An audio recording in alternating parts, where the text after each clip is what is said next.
Welcome to ராஜியின் Nalabagam. இன்றைக்கி சுண்டைக்காயில் ஒரு ready mix தாங்க பண்ண போகிறோம். இது லஞ்ச் பாக்ஸுக்கு ரொம்ப நல்லாயிருக்கும்.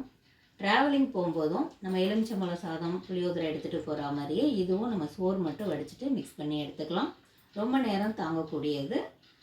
6 மாதம் வரைக்கும் கூட இது ஸ்டோர் பண்ணிக்கலாங்க, கெட்டு போகாது, ரொம்ப நல்லாயிருக்கும்.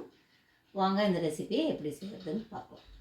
இப்போ நான் சுண்டைக்காய் ஒரு 1/4 கிலோ எடுத்திருக்கேங்க. பச்சை சுண்டைக்காய் அதை நல்லா கழுவி சுத்தம் பண்ணி அந்த மேலே இருக்க காம்பெல்லாம் எடுத்து வச்சுருக்கேன்.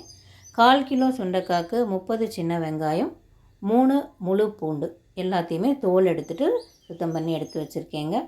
இப்போ கடாயில் நல்லெண்ணெய் எடுத்துக்கலாங்க. இப்போ நான் மொத்தமாக ஒரு 200 ml நல்லெண்ணெய் எடுத்திருக்கேன். அதில் கொஞ்சமாக ஃபஸ்ட்டு சேர்த்துட்டு கடுகு ஒரு 2 டீஸ்பூன், வெந்தயம் 2 டீஸ்பூன் எல்லாத்தையும் ஒன்றா சேர்த்து வதக்கி விடுங்க. நல்லா ரெண்டும் படபடன்னு பொரியட்டும். நல்லா பொரிஞ்சதுக்கு பிறகு சுண்டைக்காவை சேர்க்கலாம். சுண்டைக்காவோட மேல் தோல் நல்லா நிறம் மாறி வரணுங்க, அது வரைக்கும் வதக்கி விடுங்க. ஸ்டவ்வை சிம்லேயே வச்சுக்கோங்க.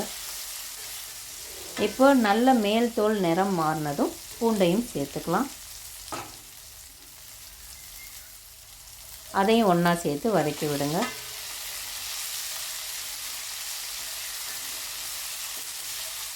இப்போ பூண்டு சுண்டைக்காய் எல்லாம் வதங்கினதும் பூண்டு நல்லா சுருங்கி வரணும். இப்போ வெங்காயத்தையும் சேர்த்துக்கலாம். அதையும் ஒன்றா சேர்த்து வதக்கி விடுங்க. இப்போ ஒரு தக்காளி சைஸ் புளி எடுத்துக்கலாங்க. இதை கரைக்க வேண்டாங்க, அப்படியே புளி முழுசாகவே சேர்த்துக்கலாம். அதையும் ஒன்றா சேர்த்து வதக்கி விடுங்க. புளி சேர்த்து ஒரு செகண்ட் வதக்கினதுக்கு பிறகு ஸ்டவ் ஆஃப் பண்ணிவிடுங்க. இப்போ இது நல்லா ஆறட்டும். ஆறுனதுக்கு பிறகு ஜாரில் சேர்த்துருங்க.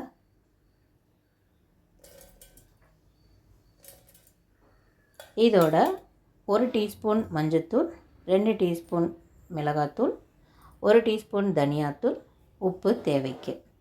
நான் ஒரு 1.5 ஸ்பூன் உப்பு சேர்க்குறேங்க. இப்போ எண்ணெய் சேர்த்துக்கலாம், நல்லெண்ணெய். அதையும் சேர்த்து நல்லா இந்த பாருங்கள் நைஸாக அரைச்சி எடுத்துக்கணும். இப்போது மறுபடியும் கடாயில் எண்ணெய் சேர்த்துக்கலாம். இதுக்கு நல்லெண்ணெயே சேருங்க, கடலெண்ணெயும் சேர்க்கலாம், ஆனால் நல்லெண்ணெய் ரொம்ப நல்லாயிருக்கும். இப்போ இந்த அரைச்சதை எண்ணெயில் சேர்த்துக்கலாங்க. இதுக்கு தாளிப்புக்குன்னு எதுவும் தேவையில்லை. இப்போது எண்ணெயில் சேர்த்துட்டு நல்லா ஒன்று சேர்த்து கிளறி விடுங்க.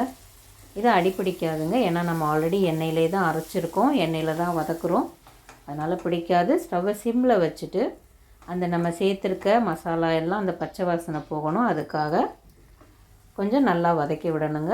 எண்ணெய் பிரிஞ்சு வரணும், இந்த கலரும் சேஞ்ச் ஆகி வரும். பார்க்குறதுக்கும் ரொம்ப நல்லாயிருக்கும், டேஸ்ட்டும் ரொம்ப நல்லாயிருக்குங்க. 6 மாதம் வரைக்கும் கெட்டு போகாது. ரொம்ப டேஸ்ட்டு நல்லாயிருக்கும். லஞ்ச் பாக்ஸுக்கும் நல்லாயிருக்குங்க, ட்ராவலிங்க்கும் நல்லாயிருக்கும்.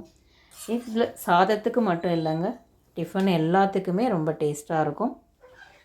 காலையில் ஒரு சோறு மட்டும் வடிச்சிட்டு சட்டுன்னு இந்த ரெடிமிக்ஸ் இருந்துச்சுன்னா ரெடி பண்ணி கொடுத்துர்லாங்க.